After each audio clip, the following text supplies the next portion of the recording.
जय श्री राम। मैं तो गर्व से कहती हूँ मैं मोदी भक्त हूँ। India is in fashion because of Modi ji. I feel very proud कि मैं मोदी जी के भारत में रहती हूँ। मेरे लिए तो मोदी जी विश्व गुरु, मोदी जी का नया भारत कहूंगी। मेरे पति का बर्थडे भी 17 सितंबर है। वो एक बहुत बड़ा फैक्टर था कि मैंने उससे शादी की। मतलब इससे ज्यादा मोदी जी की फैंडम क्या हो सकती है। And both of us we love Modi ji. Rupali, PM Modi कल अपने कार्यकाल का 11 साल पूरा करने वाले हैं थू आप तो आपका जानना चाहते हैं, आप तो उनकी जबरदस्त फैन है, तो आपसे तो पूछना बनता है। मैं तो गर्व से कहती हूँ मैं मोदी भक्त हूँ। और 11 साल एक तरह से पता भी नहीं चला कि 11 साल हो गए, और दूसरी तरफ से ऐसा लगता है कि 11 साल हुए हैं और भी कई सालों तक मोदी जी ही हमारे प्रधानमंत्री रहे और इसी तरह से हमारे देश का नेतृत्व करते रहे। तो आज जैसा आपने कहा कि मैं बहुत बड़ी मोदी फैन हूँ, और मोदी जी ने भारत को एक बाहर जैसे हम जाते थे पहले, तो लोगों को ये पता नहीं होता था कि हमारे प्राइम मिनिस्टर कौन है। चाहे आप अमेरिका चले गए, बहुत कम लोगों को, जैसे ऑफ कोर्स भारतीय जो होते हैं वहाँ पर उनको तो पता था, लेकिन जब बाहर के देशों के लोगों को मिलते थे, okay oh you from India and you know that kind of thing. But अब हम कहीं भी जाते हैं तो सभी को पता है कि मोदी जी हमारे देश के प्रधानमंत्री हैं, and that is a very proud feeling. जैसे मैं I had gone to I think where did I go, Mauritius, and वहाँ पर the maximum Indian origin people, और वो लोग इतना गर्व महसूस करते हैं मोदी जी पर, क्योंकि जिस तरह से वो कल्चर को वापस कहेंगे कि फैशन में वापस लेकर आए हैं। यू नो इट्स अब हम गर्व से कहते हैं कि हम भारतीय हैं और ये हमारी संस्कृति है। और जिस तरह से पहले हम एक तरह से एक लेबल हो गए थे कि oh this is the cow worshipping India, the snake charmer country, तो वैसा अब नहीं है। अब पूरी दुनिया को पता है कि भारत जो है उसकी संस्कृति इतनी स्ट्रॉन्ग है, इतनी ताकतवर है कि कई सारे लोग यहाँ आते हैं उस संस्कृति को एक्सपीरियंस करने के लिए। आपने इस पूरी चीज़ को एक्सपीरियंस किया है, आपका क्या ओपिनियन है इस पर? देखिए, जब पहले मोदी जी ने शुरू किया था कि आप चाइनीज़ चीज़ें ना ख़रीदें, तो तब ऑफ कोर्स हमारे जैसे लोग तो जो मोदी जी को फॉलो करते हैं तो वो तो मान ही गए थे, लेकिन धीरे धीरे करके सबने ये रियलाइज़ किया कि हमें मेड इन इंडिया चीज़ें ख़रीदनी चाहिए। हमारे कारीगरों को, हमारे जो व्यवसाय हैं, इनको बिजनेस देना चाहिए, ना कि बाहर के देशों को। सो वो एक छोटा सा, जहाँ से वो एक मूवमेंट चालू हुआ था, boycott Chinese products, and lot of people I think feel proud today कि उनके घर में कोई भी चाइना का सामान नहीं आता। हम लेबल देख के ख़रीदते हैं कि oh this is made in China, let's not buy it. Made in India, yes we have to give business to India.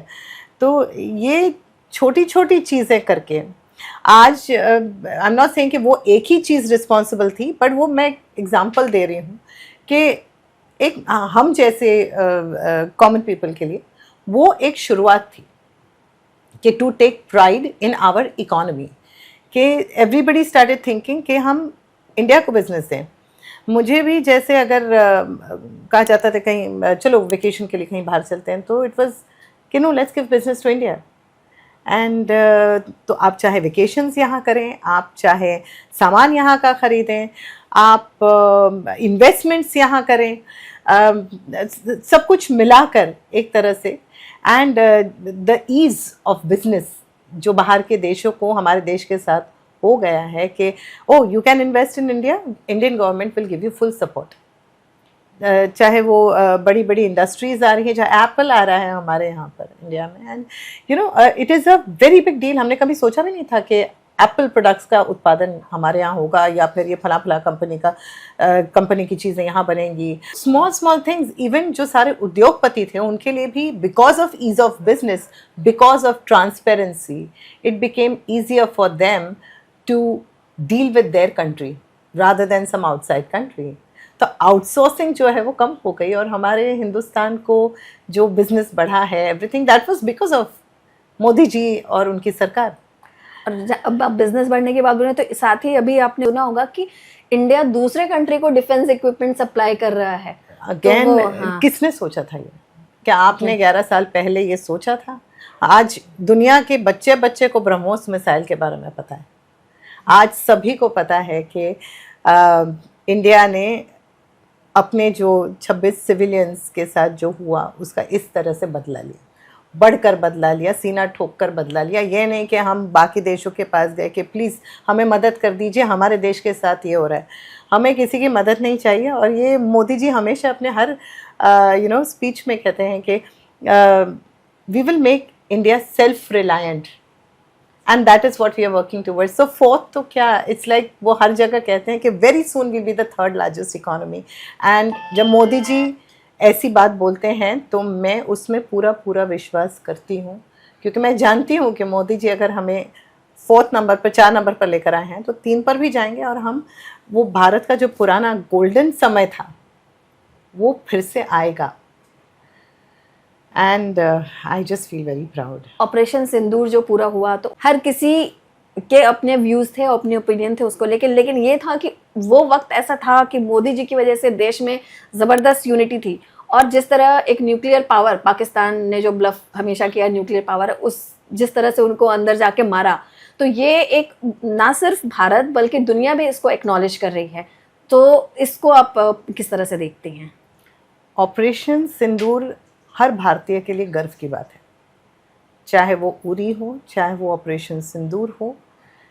It is a very proud feeling. और इस समय पर जो भी इंसान हमारे भारत की सरकार या फिर हमारी भारत की सेना के साथ खड़ा नहीं हुआ, उसके लिए उनके एनकरेजमेंट के लिए उन्होंने अगर 2 शब्द, अगर आपकी एक्सेस है सोशल मीडिया, आप सारा दिन सोशल मीडिया पे पड़े, 2 शब्द अगर आपने ट्वीट नहीं किया है या आपने अपने सोशल मीडिया पे नहीं डाला है एनकरेजिंग देम, आप वैसे तो कुछ कर नहीं सकते। आपके जवान जाकर बॉर्डर पर तैनात हैं, वो लोग लड़ रहे हैं आपके परिवार की सुरक्षा के लिए। तो आप इतना तो कर ही सकते हैं कि आप 2 शब्द उनके बारे में, उनकी हौसला अफजाई के बारे में आप put it out on social media. इतना तो आप कर ही सकते हैं कि आप अपने देश के साथ और अपनी सेना के साथ खड़े हैं। सो I think shame on those people who did not tweet at that time. I am you don't know what to say, and you but were very vocal also. I was absolutely, everybody has to be. कि वो Turkey और Azerbaijan की जब बात आई तो I think you were the first one to write openly on Twitter, और हमने वो चलाया भी था that Rupali Ganguly is the first celeb to openly talk about this. नहीं, मगर अगर मेरे देश के साथ जो देश नहीं खड़ा है, उस देश के बारे में मैं क्यों सोचूं? उसकी भलाई के बारे में, उसकी अच्छाई के बारे में मैं क्यों सोचूं? उस देश को बिजनेस क्यों दूं?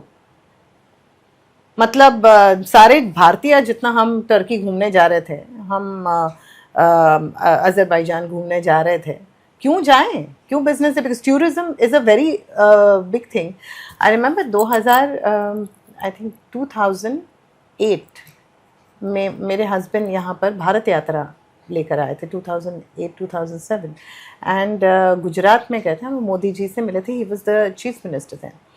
एंड तब मोदी जी ने एक ही बात कही थी, बाकी भी राष्ट्रों में गए थे वो, and every chief minister, oh you have to give to India, you have to do this for India. Modi ji only said, our country is beautiful, हमारा देश बहुत खूबसूरत है, आप बस ये करिए कि आप सारे बच्चे, जो 14 बच्चे आए थे, आप सब घर जाइए और अपने आसपास की 14 फैमिलीज़ को इंडिया देखने भेजिए। उन्होंने ये नहीं कहा कि गुजरात देखने भेजिए, ये देखने, उन्होंने कहा कि हमारा हिंदुस्तान देखने भेजिए। Send 14 families, each one of you, to see our country. And that is, what a vision. I think कि मोदी जी की सबसे बिगेस्ट प्लस पॉइंट है कि आइडियाज़ तो सभी को आते हैं, सोचते सभी लोग हैं, विजन काफ़ी लोगों का होता है, लेकिन मोदी जी उस विजन पे काम करके उसे पूरा करते हैं।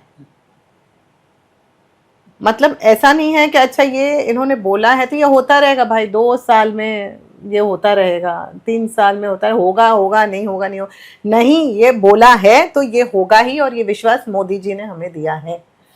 So yes, and why should not anybody tweet about this? And अगर है आपके पास सोशल मीडिया, आप बाकी सारी चीज़ों के बारे में ट्वीट करते हैं, आप बाकी सारी चीज़ों के बारे में इतनी चीज़ें बोलते हैं, कुछ बुरा हो तो सबसे पहले फटाफट आके आप दूसरे देश में भी होता है तो फिर आप सबसे पहले आके लिखते हैं. आप कुछ भी कहीं भी अगर गलती से भी गलत हो जाए तो उसके बारे में भी लिखते हैं, अगर गलत ना भी हो उसके बारे में भी लिखते हैं, लेकिन जो सही हो रहा है उसके बारे में क्यों नहीं लिखते? You have such a powerful tool in your hand today, so you might as well utilise it. और लोग आपको पसंद करते हैं, और आपने जो कहा है उससे बहुत फर्क पड़ता है. ये बहुत बड़ी पावर है सेलिब्रिटी की. बिल्कुल बिल्कुल. सेलिब्रिटीज मैं सिवाय I think Shri Bachchan ji, Shahrukh sir, ये लोग जो हैं ये सेलिब्रिटीज हैं कि फिल्में अगर कुछ नहीं भी चली तो भी ये सेलिब्रिटीज ही रहेंगे, उनके घर के बाहर उतनी ही भीड़ रहेगी. बाकी I think the actors, they are social media influencers, and they are somebody who can bring about a change while while they're still relevant, and they should have been vocal about this. मतलब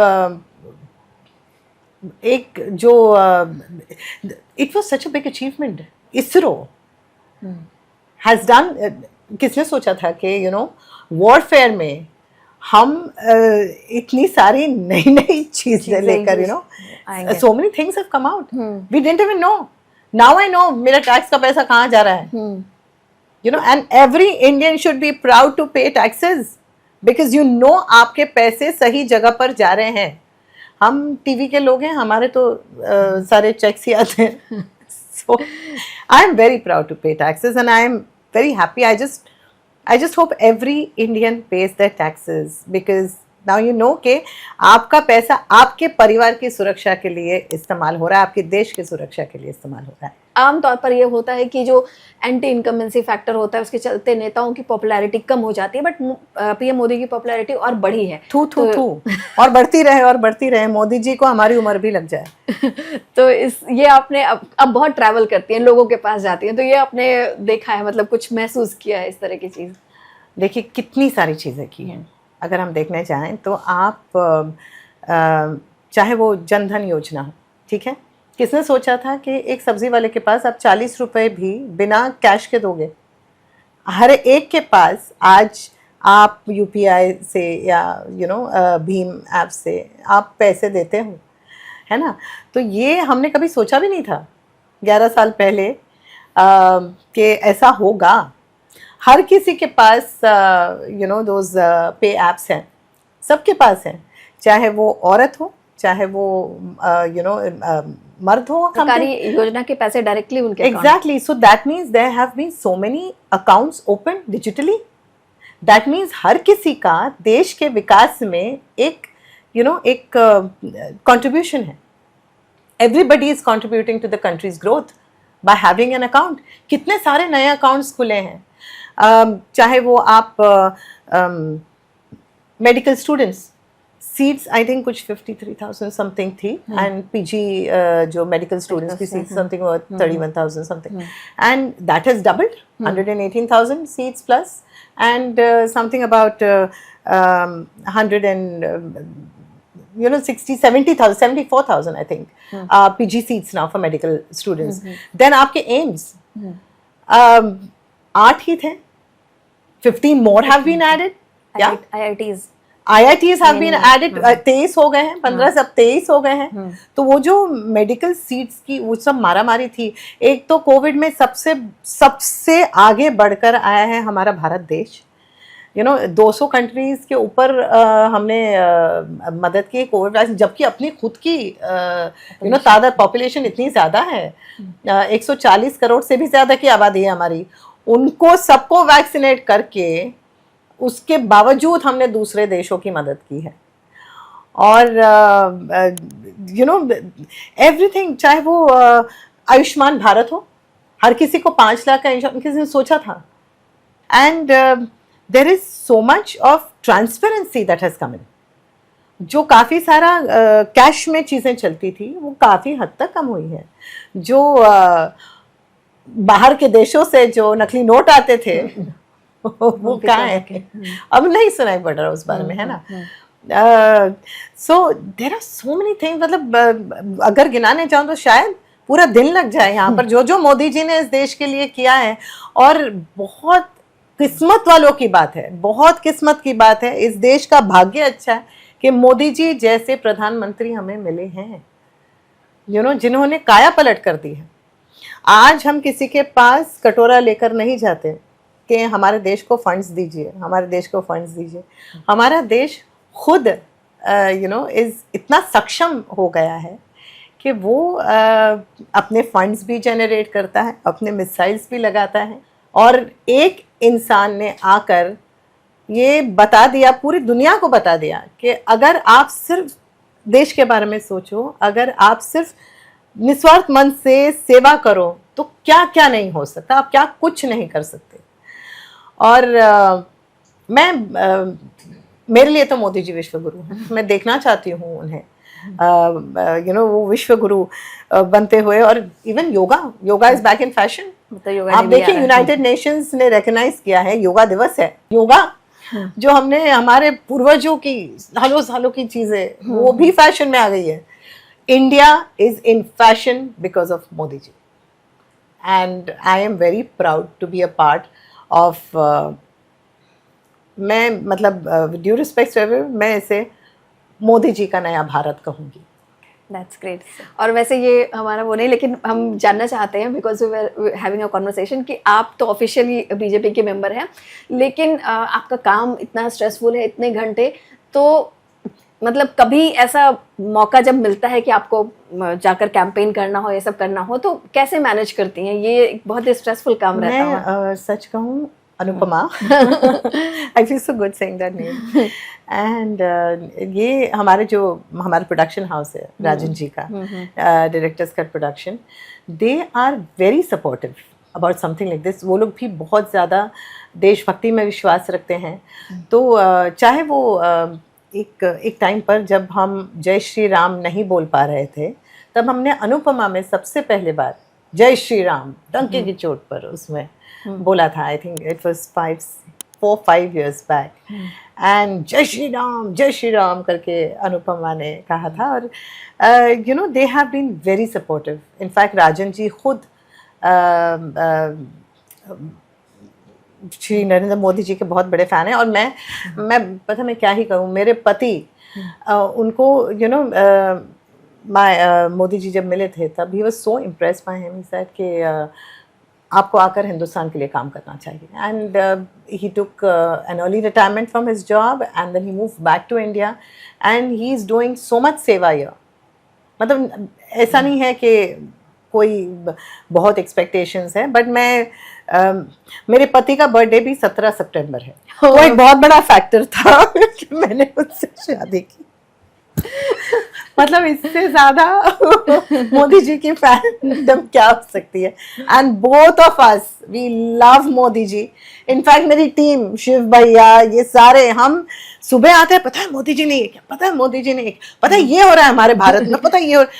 और वो जो खुशी की लहर है, चाहे वो महाकुंभ हो, उसे जो आप एक इतना बड़ा भव्य इवेंट जो बना, जिस तरह से सब मैनेज किया गया है ना, योगी जी की सरकार ने इतना सब कुछ, इतने लोगों को मैनेज करना आसान है। वो तो इमेजिनेशन से भी परे है। और बाहर देशों के लोग आए हैं हमारे कुंभ में, तो मतलब और वो क्या कहते हैं कि हिंदुत्व की जो लहर है उसमें आज हम प्राउडली कह सकते हैं। एक टाइम पे डर के कहते थे कि हाँ हम हिंदू हैं, लेकिन आज हम गर्व से कहते हैं कि हाँ हम हिंदू हैं और हम हिंदुस्तान में रह रहे हैं। और आज हम very proudly we can say Bharat माता की जय। 2 चीज़ें और भी थी, जैसे कि राम मंदिर का बनना। ये रामलला इतने दिनों के बाद, इतने सालों के बाद, इतने इंतजार के बाद उन्हें इस तरह से अयोध्या में फिर से उनका स्वागत हुआ है। ये मोदी जी के रहते ही हो पाया। और फिर कभी हमने सोचा था कि कश्मीर का आर्टिकल 370 हट जाएगा। एंड ये ऐसी चीज़ें जो हमने कभी सोची नहीं थी, सोचने की हिम्मत भी नहीं की थी, वो भी मोदी जी ने कर दिखाई है। एंड पहले ये डर लगा रहता था कि मेरा बच्चा 2013 में ही वाज बॉर्न, एंड 2014 तक यही डर लगा रहता था कि कहीं किसी मॉल में जाएंगे, वहाँ पर कोई टेररिस्ट अटैक हो गया, कहीं घूमने जाएंगे तो कहीं वहाँ बम ना गिर जाए, कहीं वहाँ पर ब्लास्ट ना हो जाए। ट्रेन में चढ़ने से डर लगता था, कहीं बड़े 5 स्टार में जाके खाने से डर लगता था, कहीं रास्ते में घूमने से डर लगता था, क्योंकि वो चाहे 26/11 हो या फिर वो जो bomb blast in the train हो या फिर 1993 में जो ब्लास्ट हुए थे मेरे घर के नीचे वर्ली में हुए थे। वर्ली जो बिल्डिंग मलकानी गिरी थी उसके बाजू की बिल्डिंग हमारी थी, Madhuvansh. So we have seen all this, और कब कहाँ क्या हो जाए पता नहीं था, लेकिन एटलीस्ट अभी आप एक पीस ऑफ माइंड है कि आप सेफ हो, आपका परिवार सेफ है, क्योंकि मोदी जी हैं, क्योंकि बीजेपी गवर्नमेंट है, हमारे स्टेट में बीजेपी गवर्नमेंट है। सो वो जो एक सेफ्टी जो है वो कोई आपको दे नहीं सकता, वो आप महसूस करते हैं जब आपकी लीडरशिप स्ट्रांग हो, and it is very important कि लीडरशिप स्ट्रांग हो। एंड आई होप 2029 में जेन्युइनली इस बार जो शायद कुछ बाहर के इन्फ्लुएंसेस या वगैरह से नहीं हो पाया, लेकिन 2029 में पूरी मेजॉरिटी के साथ, जो किसी ने सोचा भी नहीं है उतनी मेजॉरिटी के साथ, बीजेपी गवर्नमेंट और मोदी जी वापस से हमारा नेतृत्व करने आए। मैं जो शो करती हूँ अनुपमा वो है विमेन एम्पावरमेंट के बारे में। हम महिलाओं के विकास के बारे में इसमें बात करते हैं, लेकिन एक्चुअली जो हम इतने सालों से सुनते आ रहे हैं कि मुलगी शिकली प्रगति झाली, ये जो मराठियों को बचपन से सिखाया जाता है, एंड एक बाई शिकली तर पूरा कुटुंब शिकतो, तर ये जो बचपन से ये कहावत हमने सुनी है वो सब मोदी जी कर दिखा रहे हैं। जैसे कि आप महिलाओं के लिए बचपन से ही वो सुकन्या समृद्धि जो स्कीम है वो है, फिर जो औरतें चूल्हा फूंक फूंक के अस्थमा की बीमारियां, दुनिया भर की बीमारियां होती, उनके लिए उज्ज्वला योजना बनाई गई है। और it was not just providing cylinder to people, बल्कि it was giving them a chance to better health. फिर उसके बाद कितने सारे स्टार्टअप, विमेन स्टार्टअप्स को कितना सपोर्ट किया गया है। स्मार्ट दीदी योजना, फिर ड्रोन दीदी योजना, फिर बेटी बचाओ बेटी पढ़ाओ, ऑफ कोर्स वो, then there so many things, and plus women reservation जो पार्लियामेंट में इतने सालों से औरतें स्ट्रगल कर रही हैं, कोशिश कर रही हैं कि रिजर्वेशन मिले। तो ये मोदी गवर्नमेंट ही है जिन्होंने ये रिजर्वेशन लागू की। और I think and I feel very proud because मेरे लिए ये जो सैनिटरी हाइजीन है as a woman, it is not a taboo topic. हमें कहा जाता था कि अरे पीरियड्स हो गए हैं तो नहीं किसी को बताना नहीं है, किसी को पता नहीं चले। जो सालों साल यहाँ पर चलता रहा है कि पीरियड्स के टाइम पे ऐसे मत करो वैसे मत करो, यहाँ मत जाओ वहाँ मत जाओ, इसे मत छू। तो ये चीज़ों के बारे में मोदी जी शायद वो पहले लीडर हैं, वर्ल्ड लीडर हैं, जिन्होंने रेड फोर्ट से मेंस्ट्रुअल हाइजीन के बारे में बात की और sanitary pads, affordable sanitary pads हर महिला तक पहुंचाने की बात की। ये मेरे लिए बहुत बहुत गर्व की बात थी। As a woman I felt proud, and कितनी सारी बच्चियां हैं जो स्कूल से ड्रॉप आउट हो जाती हैं बिकॉज उनके पास ये मेंस्ट्रुअल हाइजीन के बारे में नॉलेज नहीं है। कितनी सारी बेटियां स्कूल से निकल जाती हैं, एक तो शर्म के मारे, एक तो के पता नहीं कपड़ा लगाते हैं ये, तो उनको पैड्स देना ये सुनने में बहुत छोटी चीज़ लगती है लेकिन बहुत बड़ी बात है। हम शहर में रहने वाली महिलाएं, ये चीज़ें टेकन फॉर ग्रांटेड है हमारे लिए, एक जाके सैनिटरी पैड खरीद लिया हो गया, बट फॉर अ ग्रामीण महिला, फॉर अ बच्चा that is growing up in rural India, interiors, उनके लिए to have access to sanitary pads, that is a very very big deal. Menstrual hygiene के बारे में schools में सिखाया जाना, it is a very big deal. और स्कूल्स में प्रॉपर हाइजीन के लिए टॉयलेट्स वगैरह प्रोवाइड करना, it is a very big deal. फिर स्वच्छ भारत, मोदी जी का सबसे फेमस कैंपेन, कैसे पूछ सकते, स्वच्छ भारत में कितने लाखों लाखों टॉयलेट्स बनाए गए, कितने लोगों की dignity, there so much of dignity कि आप कहीं बाहर जाकर पब्लिक में आप you not doing your thing, you have proper sanitation facilities। बहुत बड़ी बात है। कहाँ कहाँ पानी पहुंचाया गया, जहाँ पानी नहीं था वहाँ पानी पहुंचाया गया है, और भी पहुंचाया जा रहा है। कितनी सारी चीज़ें मोदी जी ने की है। तो एक तरह से ये कह सकते हैं कि मोदी जी का जो विजन है वो देश का मिशन है, और मोदी जी पर विश्वास, यही बीजेपी सरकार, मोदी सरकार की सफलता का प्रमाण है।